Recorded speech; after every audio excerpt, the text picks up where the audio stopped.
He wants to continue to stay in Iraq forever. Who are we to go around the world going into war after war after war? That's John McCain. And I'll tell you, I can't wait to get my hands on him in debate in the general election.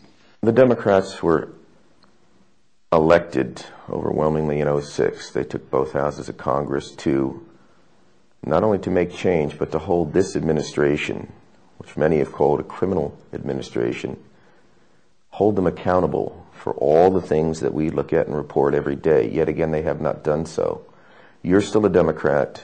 Many lifelong Democrats feel disenfranchised. They may even leave the party, although I don't know if they know where they're going yet. What's your take on this? I hope they'll go with me, because obviously I'm not going to get the Democratic nomination. And they're the ones that have hijacked the party. I'm still with the party of FDR, the party that thinks of the ordinary citizen. And you're quite right about what the Congress has done. Here, the Congress right today is held in lower esteem than the president, and that says a lot.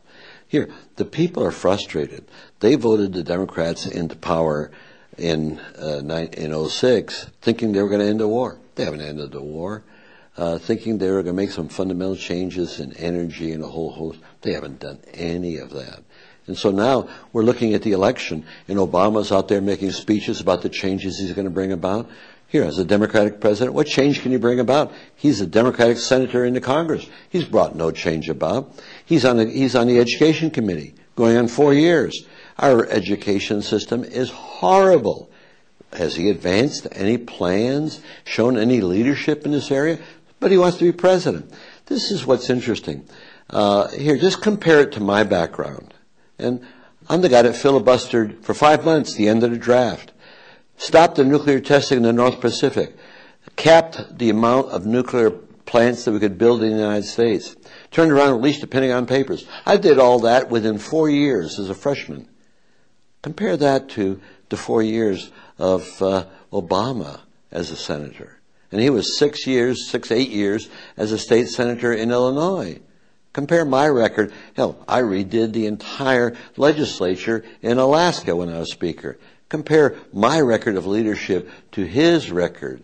And now, with my book, Citizen Power, compare his 2 bestsellers, where he says a lot of emotional things, to the polemic that I'm putting out there, where I give you a roadmap of solving the problems in this country by empowering the American people, by talking about doing away with the war on drugs. You'd think that Obama would have some concern for the inner cities, which is ravaged by the war on drugs. I brought this up at a debate. He hasn't said boo about it. Not boo about it. On the immigration issue, he's picked up some of my language saying that maybe we're using that as scapegoating. But he doesn't advance it any further than that. No, Barack is a nice guy. He should stay in the Senate and get a little more seasoning. Hillary is a nice person, but here again, she is a person that will continue the policies of her husband, which were war-mongering policies. And she'll be more of the same, literally Bush light. And of course, McCain, he'll not be Bush light, he'll be Bush full lager. Senator Gravel, you've put forth the idea of a ballot initiative as being presented to people to make up their own minds, and of course it's in the book.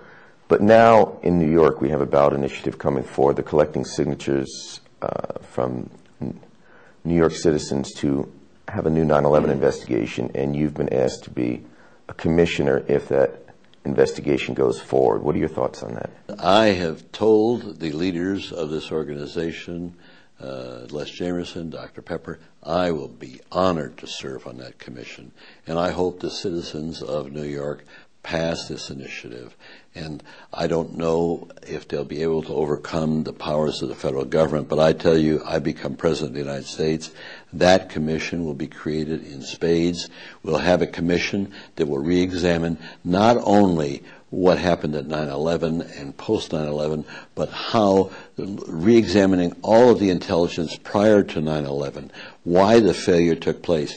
And they'll subpoena anybody and everybody, and they'll put them under oath, starting from the President of the United States on down. And if there's any perjury that takes place or criminality is discovered, we'll prosecute from the president on down to the fullest extent of the law. And if they go to jail, they go to jail. Now, the sooner we hold the leaders of this country to the same criteria of justice we hold the average citizen, the sooner we're going to have better leadership in this country. Still a few primaries left. Senator Mike Gravel, Citizen Power. You might just vote your conscience, and it might be the right thing. Thank you so much for joining us. Thank you for having me. The INM World Report.